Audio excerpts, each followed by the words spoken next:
Hello, my name is Anmol. And I'm David. I'm Joe. I'm Abby, and we're the Alberta Sustainable Energy Group. Alberta is at a major crossroads right now. Our energy industry is shifting as the world moves towards cleaner, more low-carbon solutions. Because of this transition, our group wants to present a realistic solution for Alberta's energy sector. Edmonton has been shaped by oil since the 1947 Leduc oil discovery.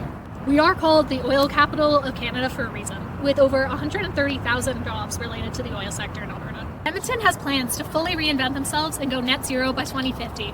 According to our 5 why analysis, we've determined that this transition will happen. That's not the question. It's why hasn't it happened yet? And the answer to that is it involves a lot of major upfront investment and government incentive. How can we help Alberta's energy industries reinvent themselves so that those 134,000 jobs across the province are not phased out, but more repurposed, and those workers are given the chance to reinvent themselves and continue to innovate? To deepen our understanding, we also conducted an expert interview on Alberta's transition challenges with John Rogers, who is the former vice president of both Suncor and MAG for investor relations. Here's a short insight. It's the 4th largest oil reserve in the world. Alternative energy sources, and a lot of them are still in their infancy also. So they haven't developed, they haven't matured to the point without government subsidies to make it compete. But if we try to push it too hard, too fast, we're going to land up with a very unreliable source of energy that's coming in to try to feed the population. Let's do the business analysis. So, Edmonton is the number 1 in carbon capture and storage facility.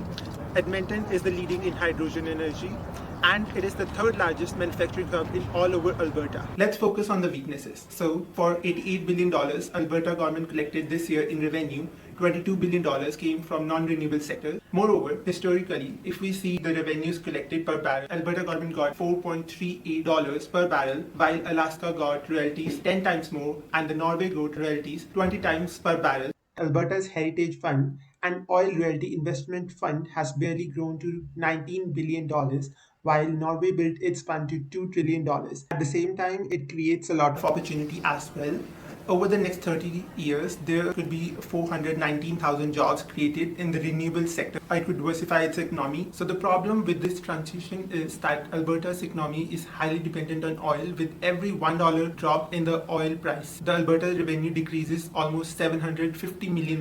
To be more exact, the cost of transitioning from our current energy to green energy is projected to be over $300 billion. In evaluating solution, we consider different ways Alberta could raise money to transition and invest the money to protect jobs and modernizing industry.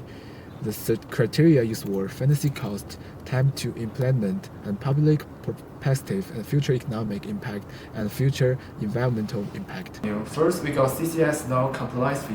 High entity introducers would pay a fee only if they don't adopt carbon capture. So this is risks money but risk pushback during low oil price. Second, we got carbon tax. A board carbon tax risks stable revenue but increasing household and business cost. Public support is very low. And we got investing of transition. First, financing incentives, loans, tax credit, and grants allow business to retrofit without financing strain, making this one of the fastest. Second, expanding non-energy sectors.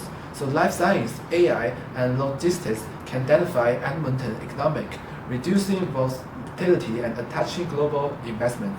We at Alberta Sustainable Energy are proposing an increase in oil sands royalties, as well as the creation of the Alberta Investment Fund. The oil sands royalties increase will be based on a standardized expense benchmark, which is the drilling and completion cost of each well. When a new well is created, before it breaks even with its expenses, royalty rates will be held at 5% for each well. Upon breaking even, depending on the size of the reservoir of said well, royalty rates can be set anywhere between 25 to 40%.